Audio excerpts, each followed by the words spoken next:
Bem, nós vamos falar sobre repasses públicos ao terceiro setor, e a ideia nossa aqui é trazer uma reflexão bem breve e um panorama sobre essa questão dos repasses de dinheiro e recursos públicos para o terceiro setor. Então, o que vem a ser o terceiro setor? Então, a designação terceiro setor, ela vai identificar a área pertinente e implicada com a solução das questões sociais. O primeiro setor, então, é o governo, que ele representa o Estado e é o maior provedor das necessidades da coletividade. No segundo setor está a iniciativa privada, as empresas, e cuja competência administrativa dos meios de produção, ela busca o quê? A satisfação dos anseios individuais através do lucro.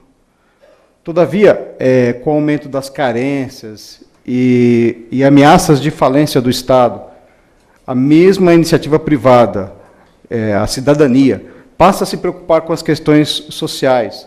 Então, aí surge o terceiro setor, representado pelos cidadãos que estão integrados em organizações sem fins lucrativos, não governamentais, e essas organizações estão voltadas para a solução dos problemas sociais.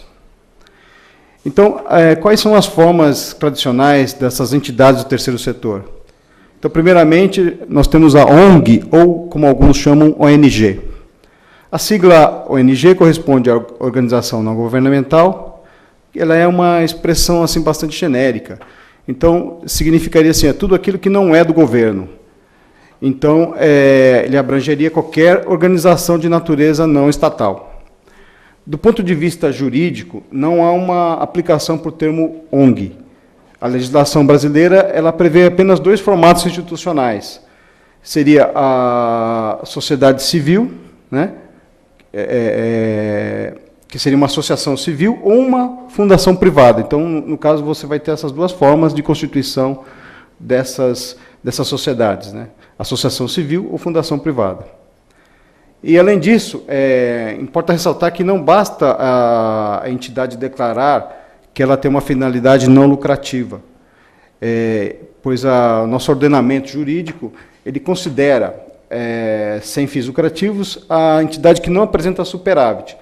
Ou, se ela vier a apresentar eventualmente, esse superávit tem que ser revertido integralmente na consecução dos objetivos sociais estatutários dessa sociedade. Aí temos também como uma forma tradicional das entidades do terceiro setor, as entidades filantrópicas. Elas são aquelas que se dedicam à prestação de serviços de caráter assistencial e direto às populações em estado de exclusão social. E, para tanto, elas se habilitam, né, obtendo o certificado de entidade beneficente de assistência social. Esse certificado, conforme a área de atuação, vai ser requerido junto ao Ministério da Saúde, Educação, Assistência Social e assim por diante. Então, esse certificado ele vai dar presunção ou prova legal da sua constituição no país, o efetivo funcionamento, e para ele obter esse certificado, ele tem que estar em funcionamento nos 12 meses anteriores à solicitação desse certificado. Nos termos do Decreto Federal 7.237, de 2010, considera-se entidade beneficente de assistência social a pessoa jurídica de direito privado sem fins lucrativos, com a finalidade de prestar serviços nas áreas de assistência social, saúde ou educação, e que atenda o disposto na lei que instituiu a certificação. Outra forma de atuação tradicional no terceiro setor é o voluntariado. Então, de acordo com a legislação vigente, o serviço voluntário é prestado por adesão de pessoa física à instituição privada de fins não lucrativos, que tem objetivos cívicos, culturais, educacionais, científicos, recreativos, de assistência social, de mutualidade. Ele não vai gerar vínculo trabalhista, previdenciário ou afim. E ele vai ser celebrado mediante termo de adesão entre a entidade e o voluntário. E neste instrumento, nesse termo de adesão, vai constar o objeto e as condições do exercício. O prestador de serviço ele pode ser ressarcido pelas despesas que ele vier a realizar no desempenho das suas atividades e, logicamente, aquelas despesas que tenham relação com o seu voluntariado. Então, no terceiro setor, Então, nós temos os títulos, certificados e qualificações emitidos pelos diversos órgãos governamentais. Então, nós temos uma extensa gama de legislação no país com o fito de reconhecer ações relevantes prestadas cotidianamente à sociedade por uma organização privada. A posse desses títulos e certificados ele vai permitir que sejam concedidas imunidades e isenções tributárias, e vai permitir também que a entidade possa receber também repasses públicos governamentais. Então, entre essas qualificações, existe a qualificação da utilidade pública federal. A concessão do título de utilidade pública federal, ela foi instituída pela Lei 91 de 35, quer dizer, já é uma regulamentação de quase 80 anos aí. Regulamentada pelo Decreto Federal 50.517, de 61, e pode ser declaradas de utilidade pública as sociedades civis, associações e fundações, que são constituídas no país e sirvam de forma desinteressada à coletividade. Então, no caso, o decreto regulamentador, ele vai estabelecer os requisitos de habilitação, em especial a necessidade de prova de que a entidade interessada esteve em efetivo e contínuo funcionamento nos 3 exercícios imediatamente anteriores, com exata observância dos estatutos. Próxima qualificação seria no nível estadual, a utilidade pública estadual. E também, de modo similar, o governo paulista promulgou a Lei 2.574, de 1980, e ele estabelece requisitos para a concessão do título de utilidade pública estadual. Naquele diploma legal, destacamos o igual requisito de prova de efetivo e contínuo funcionamento das entidades interessadas nos 3 anos imediatamente anteriores ao requerimento, bem como a exigência de gratuidade dos cargos de diretoria e não distribuição de qualquer forma, direta ou indiretamente, de lucros, bonificações ou vantagens a dirigentes, mantenedores e associados. Então, essa situação de não estar remunerando dirigentes, ela vai permitir, como nós vamos ver adiante, que a entidade possa usufruir de isenções, tanto tributárias como previdenciárias. E temos também o certificado de assistência beneficente de assistência social, o SEBAS. Esse certificado, ele destina-se a pessoas jurídicas de direito privado sem fins lucrativos, com a finalidade de prestação de serviço nas áreas de assistência social, saúde ou educação, e que também atendam ao disposto na lei que instituiu a certificação. A sua concessão, ele vai se iniciar com requerimento, aí, dependendo da área de atuação, ao Ministério do Desenvolvimento Social e Combate à Fome, ao Ministério da Educação, ao Ministério da Saúde. E ele vai levar em conta a atividade principal definida no Cadastro Nacional de Pessoas Jurídicas, o CNPJ. A validade desse certificado de entidade beneficente é de 3 anos e ele pode ser renovado por iguais períodos. Então, o terceiro setor, como eu havia comentado, ele pode ser, as entidades do terceiro setor podem ser beneficiadas por imunidades e isenções tributárias. Então, no caso das imunidades, ela vem de ordem constitucional, ou então por regulamentações legais, no caso das isenções tributárias e previdenciárias. Então, o que vem a ser a imunidade? Ela é uma proibição constitucional, né, que os entes políticos, né, estados, União e municípios, de tributar atos, fatos ou determinadas pessoas. E a isenção é uma renúncia ao favor legal do Estado, configurado pela desobrigação do pagamento de determinado tributo, observados os requisitos normativos da legislação específica. Então, quais são os requisitos para que essas entidades do terceiro setor elas possam ter esses benefícios tributários? Então, aqui é importante anotar que as entidades poderão perder alguns benefícios ou não obter aqueles títulos de utilidade face a limitações impostas pelo poder público nas seguintes circunstâncias. Então, por exemplo, a remuneração de dirigentes, ela veda que se obtenha o título de utilidade pública federal junto ao Ministério da Justiça. E também não vai ser possível obter o SEBAS, o Certificado de Entidade Beneficente de Assistência Social. E essas qualificações são necessárias para o requerimento de imunidade na cota patronal do INSS. E também elas são exigíveis, né, pelos órgãos públicos no momento da celebração de convênios e subvenções e etc.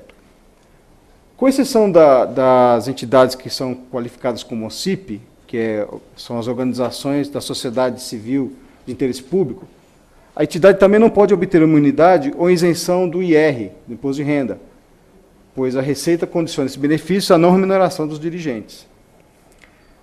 Além disso, a concessão de imunidades e isenções está condicionada à apresentação de uma escrita contábil de receitas e despesas em livros revestidos de formalidades capazes de garantir a sua exatidão. Então, os dirigentes, os controladores das entidades, eles devem estar atentos às normas técnicas que são emitidas pelo Conselho Federal de Contabilidade.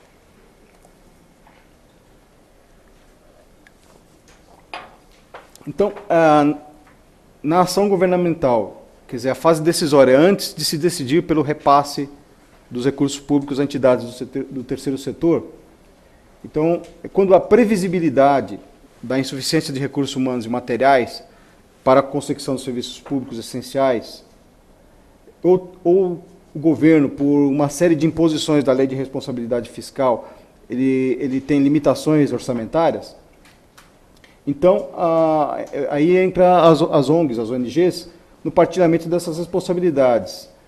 Qual seria, então, o melhor caminho para garantir a otimização na aplicação dos recursos governamentais disponíveis? Então, a resposta a essa importante questão, ela merece reflexão. Se o governo decide pelo enxugamento da máquina estatal e vai fazer essa transferência dessas atividades por privatizações ou com parcerias da iniciativa privada, e no caso aqui nós estamos falando de parcerias em situações não lucrativas, né, para entidades não lucrativas. Então, se possa oferecer melhores garantias de atendimento à demanda por serviços públicos constitucionalmente atribuídos ao governo. Então, a ONG, a pergunta o governo tem esse contingenciamento de recursos, essa questão de carência dos serviços. Então, as organizações do terceiro setor, ela vem a complementar essa carência, fornecendo essa prestação de serviços, né, e ao mesmo tempo, ela pode vir a receber recursos do governo se ela demonstrar que, na questão da economicidade, que esses recursos, a aplicação desses recursos por intermédio das ONGs vai ser mais econômica, um custo menor do que o governo faria de forma direta. Então, quais são as etapas? José, só pedir licença, antes de continuar, eu quero, desculpe aí quebrar a sua palavra, mas faço questão de chamar a conselheira Lúcia Bludene para vir ocupar a mesa aqui.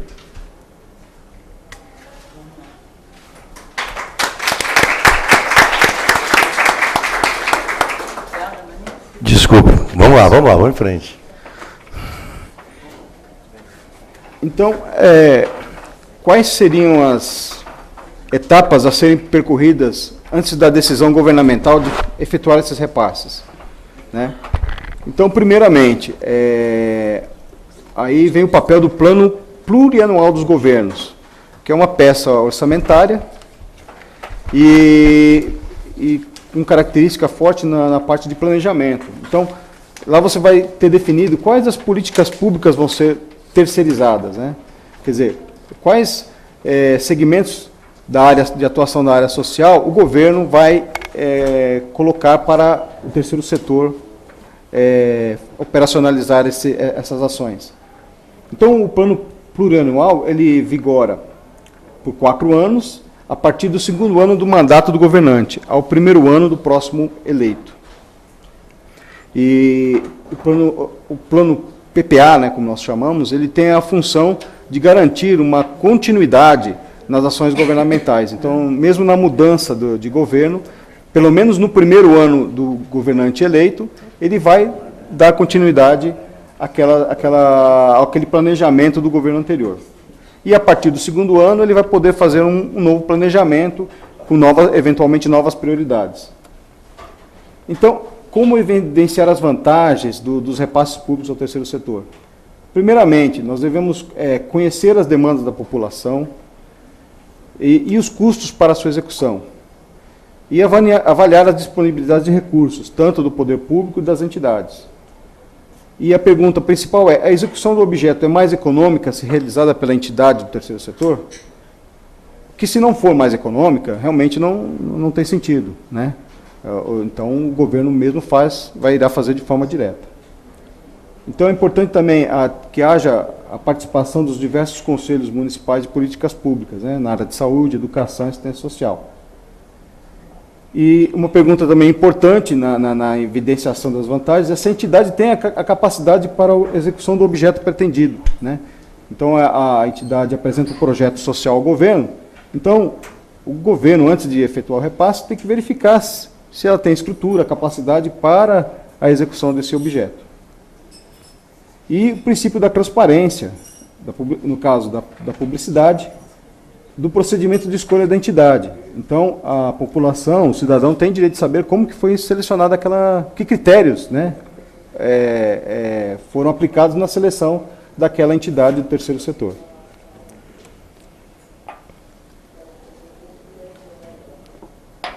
E vamos dizer que o principal documento que uma entidade que tem um projeto a ser apresentado ao governo é o plano de trabalho. Então, nesse plano de trabalho, a entidade vai apresentar os objetivos e as metas. Então, ele vai quantificar essas metas e vai expor qual forma, como ele vai realmente fazer a execução dessas metas, né? Então, o que fazer, como fazer e qual o custo de fazer essa atividade social que vai estar a cargo da entidade. E quais os resultados que se pretende atingir. E de parte do órgão público repassador, deve ser avaliada a forma mais adequada de proceder aos repasses. Porque você tem repasses que tenham uma formalização dos ajustes e repasses sem formalização, né? E importa ressaltar que todas essas situações a necessidade de previsão orçamentária e leis autorizativas para essas situações, né? E nesse plano de trabalho, ele tem que haver uma adequação e consonância com as peças de planejamento. Então, acho que todos aqui conhecem, né? São 3 peças principais de planejamento: o PPA, o Plano Plurianual, a Lei de Diretrizes Orçamentárias e a Lei Orçamentária Anual, né? Então, nessas peças orçamentárias, vai se refletir o planejamento das ações do governo, notadamente na área social, né? Continuando no plano de trabalho, então, o que é vedado? Esses serviços, né, que vão ser repassados à entidade do terceiro setor, eles não podem ser uma maneira de se fugir ao procedimento licitatório, né? Então, realmente, tem que ter aquele cunho social. Quer dizer, aqui não se pode buscar lucro ou concorrência. Realmente é a execução de uma finalidade social, na área de educação, na área da saúde e assistência social. E também na área cultural. E também não pode ser uma mera contratação de mão de obra burlando o concurso público. Então, o Tribunal de Contas e os órgãos de controle eles estão sempre atentos para verificar essas situações, se o governante está em conluio, né, com essa entidade, está fazendo, na verdade, uma terceirização de serviços, né, e um desvio de recursos, né, travestido de repasse público ao terceiro setor, né. Inclusive, até em tom de brincadeira, né, a gente costuma dizer que existem as entidades filantrópicas, né, e as entidades pilantrópicas, né, que, na verdade, o que a menos ela vai prezar é pela busca do serviço, do atendimento à demanda social da coletividade, né. Então, quais as situações que podem impedir os repasses, né? Então, o órgão público repassador ele deve verificar se nesse processo desse repasse está ocorrendo alguma dessas situações. Então, seria assim, a inexistência de critérios de escolha. Então, como nós vimos, o processo de escolha da entidade tem que ser um processo que respeite o princípio da publicidade com a transparência, né? Inclusive, a transparência é uma das exigências na Lei de Responsabilidade Fiscal que que está vinculado aos governantes, né? O objetivo social da entidade, ele é compatível com o objeto pretendido. Então, a gente às vezes encontra situações em que a entidade ela mexe na área sei lá, de educação e ela quer fazer uma coisa na área de saúde. Então, às vezes ela tem uma especialização que está totalmente incompatível com aquilo que ela está pretendendo. Então, tem que haver essa adequação do objeto social da entidade com aquilo que ela pretende executar, aquele plano de trabalho que ela pretende executar. Então, como já falamos, a questão da estrutura da entidade para fazer frente ao objeto. O plano de trabalho é uma peça muito importante e ele deve ser bastante detalhado. E, em muitos casos, ele nem existe. E as pessoas, no momento da prestação de contas ou da fiscalização, o fiscal exige, o auditor exige, e a pessoa fala, não, eu vou fazer para você e tal. Quer dizer, uma coisa que deveria anteceder todo o processo e a pessoa vai deixar para fazer depois. Então, como a gente fala, é uma conta de chegada aí, né? Uma coisa totalmente irregular, né? A ausência de metas a serem atingidas, né? Então, isso é muito importante. Quando você vai ter um plano de trabalho, você deve dizer claramente, olha, nessa área de saúde, tantos leitos vão ser atendidos, na área de educação, tantas salas de aula com tantos alunos. Então, esses indicadores são muito importantes para você poder fazer a quantificação dessas metas, né? E outra situação é a falta ou insuficiência de padrões para a mensuração dos resultados. Então, aqui é a necessidade dos indicadores, né? Dos indicadores sociais, né? E no plano de trabalho que vai estar perfeitamente assim, delineado esses indicadores, né? Então, partindo da parte da proposta do plano de trabalho, depois na parte de execução da ação, né? Então, foi repassado o recurso público, agora a entidade vai executar a ação. Então, nessa execução do convênio, do contrato, enfim, do contrato de gestão, ou termo de parceria, então, o importante é o controle permanente do órgão repassador, né? Então, o repasse ele deve se vincular somente ao custo efetivo, né, daquele serviço, daquela atividade que está sendo repassada. E o poder público ele deve efetuar o controle de forma concomitante à realização dos serviços. E ele vai corrigir eventuais desvios e, se for em último caso necessário, ele vai suspender os repasses até que a entidade faça a regularização das suas pendências. Por exemplo, ela não está atendendo os índices previamente acordados, ela pode não estar fazendo a devida prestação periódica de contas, né, que é o caso mais comum, né? E uma fase importante também no acompanhamento da execução seriam as comissões de avaliação, os conselhos, que permanentemente vão estar de forma assim auditando a execução dessa atividade pelas entidades do terceiro setor.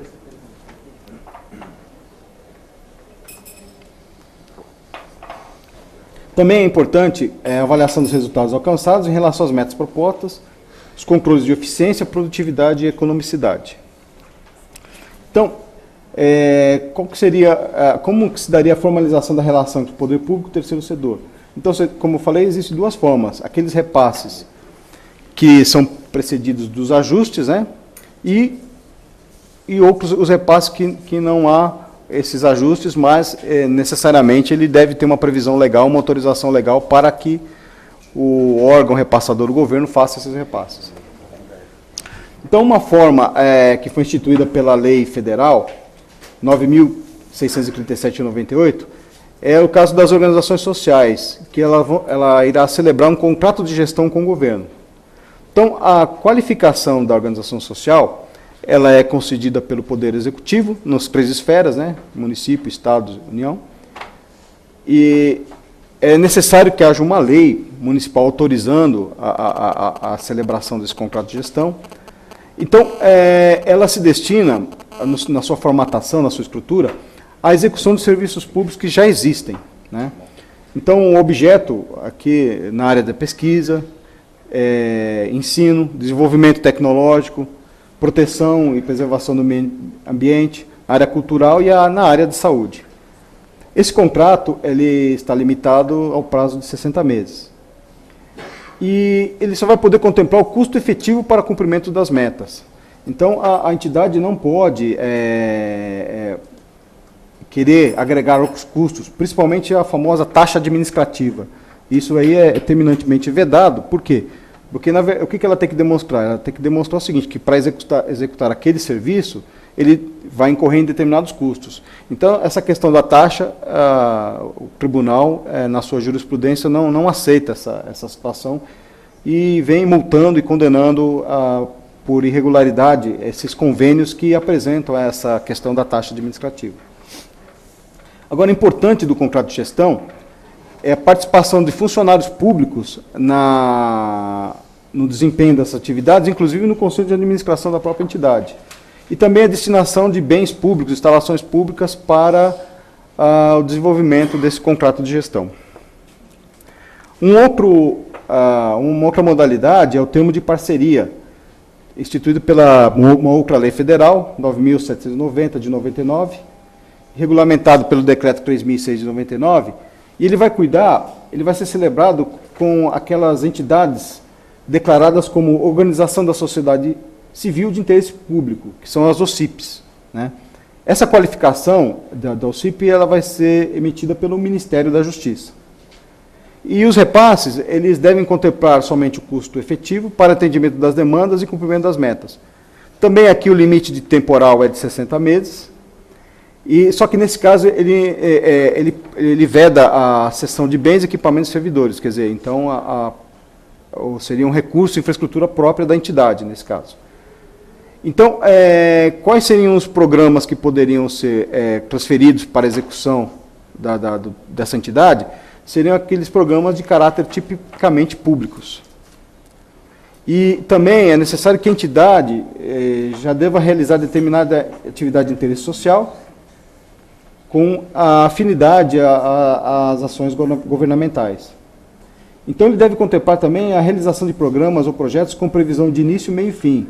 Então, são projetos, normalmente, não aqueles projetos contínuos, quer dizer, prestação de um hospital, uma Santa Casa, já não poderia se enquadrar nessa situação. Por quê? Porque, no caso da Santa Casa, o mais adequado seria a celebração de um contrato de gestão, né, como esse. Então, são projetos que eles têm início, meio e fim, então o mais adequado pode ser, no caso, ao termo de parceria.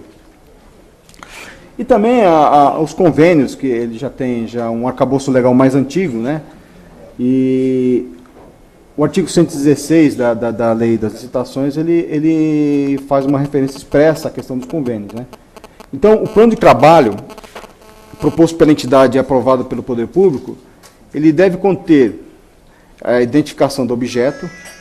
Aqui também é necessário que haja metas objetivas, quantificadas e valoradas. Quais seriam, então, as etapas ou fases de execução? O plano de aplicação dos recursos financeiros, o cronograma de desembolso. E previsão de início e fim da execução do objeto. E no caso dos convênios, embora isso não seja uma prática muito comum, é obrigatória a comunicação ao Poder Legislativo da assinatura do convênio. Então, muitos órgãos não fazem isso, mas isso é uma irregularidade. Então, deve haver essa comunicação do Poder Público, do Executivo, ao Legislativo da assinatura do convênio. Então, ainda dentro desse tema aí, formalização da relação entre o Poder Público e o terceiro setor, você tem aqueles repasses em que não há formalização de ajustes, né? Como no caso da OS, o CIP e os convênios. E são, então, os repasses que seriam as subvenções, que ela visa atender a despesas correntes da entidade, né? E auxílios, que seriam somente para destinação a despesas de capital da entidade, e contribuições. Essa poderia ser, eventualmente, correntes ou de capital.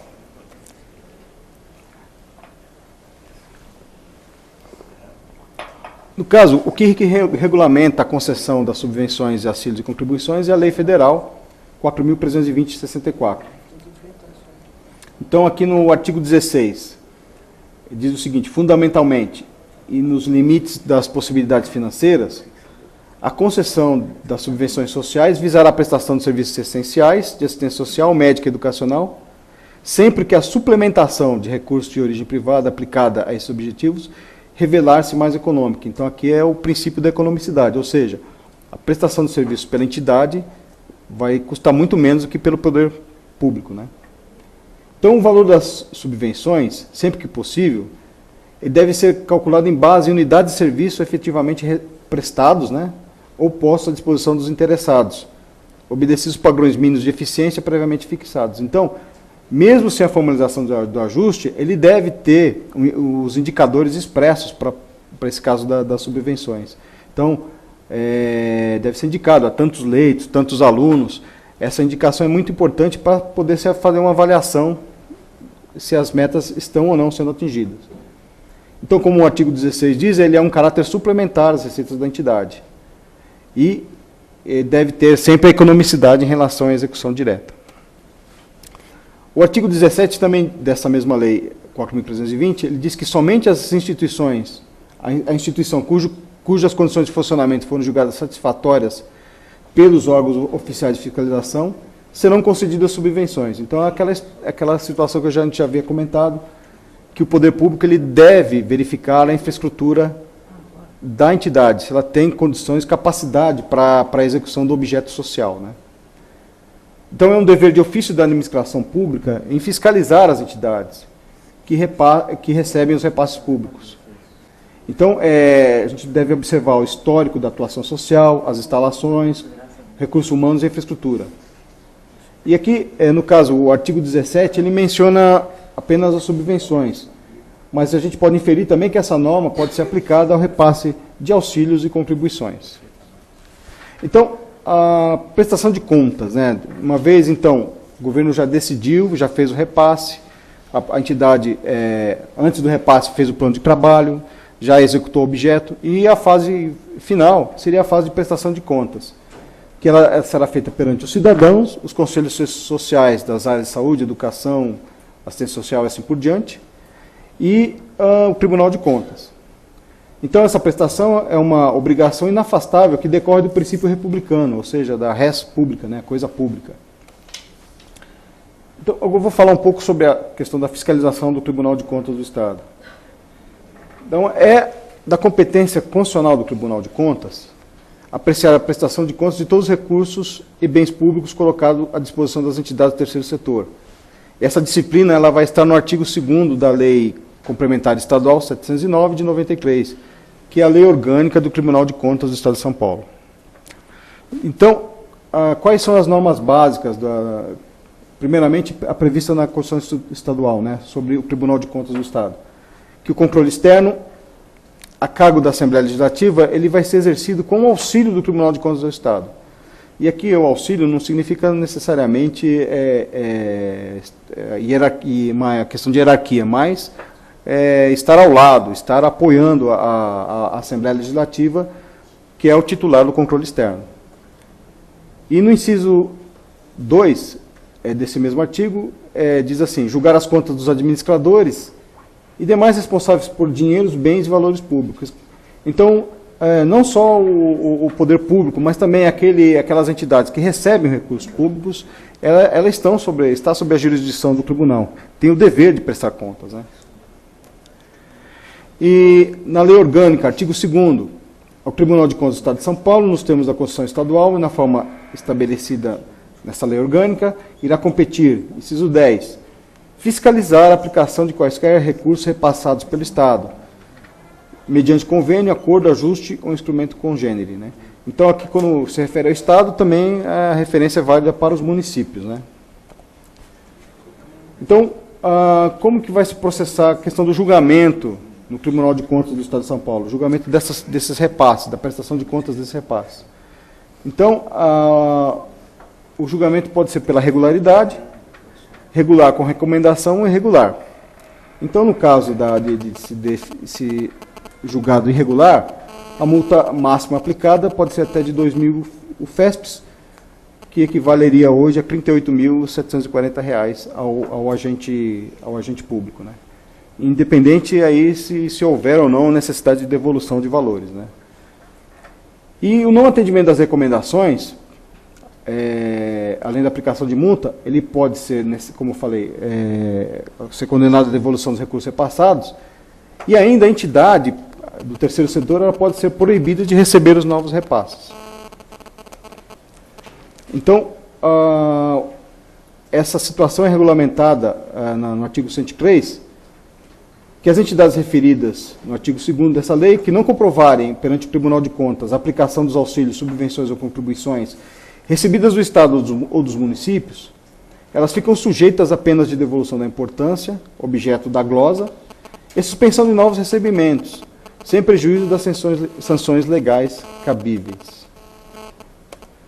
Então aqui é a página do tribunal, onde a gente pode encontrar essa relação de entidades do terceiro setor que foram penalizadas.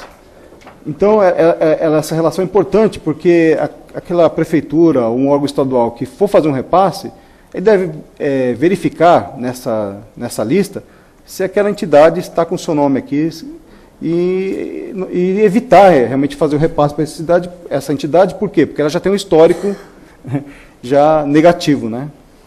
Então, aqui está o endereço, não sei se todos podem ver, o endereço da nossa página, né, no tribunal. E então tem um arquivo que é atualizado mensalmente com essa relação das entidades, vamos dizer assim, inidôneas na área social. Então, eu queria falar um pouquinho agora sobre a jurisprudência do Tribunal de Contas, né? Então, aqui está o exemplo de um julgamento em que foi decidido pela regularidade com recomendação. Aqui, no caso, essa decisão ela tem três alíneas aqui, A, B e C. Então, a recomendação do tribunal foi no sentido que a entidade conveniada elabore plano de trabalho com os quantitativos físicos e financeiros relativos à execução do objeto pretendido. E quais as metas que foram atingidas, a serem atingidas. Então, isso daqui é uma recomendação para repasses futuros, né? Que ambos, o órgão público, repassador e a entidade, elaboram relatórios ao final de cada exercício, dando conta que os objetivos trazidos no trabalho e avançados no termo de convênio foram atingidos, e que o órgão público conveniente atenda aos ditames da Lei Federal 8666 e as instruções vigentes no que diz respeito à matéria. Então, essa é uma decisão em que houve essa recomendação, tanto para o órgão público como para o órgão público repassador, como para a entidade que recebeu os recursos e executou a atividade social. Aqui é um exemplo de uma decisão, são 3 decisões irregulares, né? Então, no primeiro processo aqui, os recursos repassados cobriram não só a despesa de custeio, mas também todas as despesas da entidade. Então, isso é vedado. Então, o repasse ele só deve estar vinculado à execução daquela atividade, e não cobrir todo o custeio da entidade. Também, no seguinte, a entidade é um fundamento da reprovação pela irregularidade, é uma entidade sem experiência, sem estrutura e sem receita própria, que passou a sobreviver unicamente dos recursos municipais. Então, é uma situação também vedada, né, que é considerada irregular. E também uma outra situação que houve a reprovação daquela prestação de contas, que não houve critérios de escolha transparentes e adequados para a escolha da entidade. Porque, eventualmente, você pode ter casos que uma única entidade seja habilitada, mas você pode ter várias entidades que possam executar aquele objeto. Então, você poderia fazer um concurso de projetos, ou então uma audiência pública, e ter um critério objetivo para a escolha da entidade que será selecionada para receber os repasses públicos, né?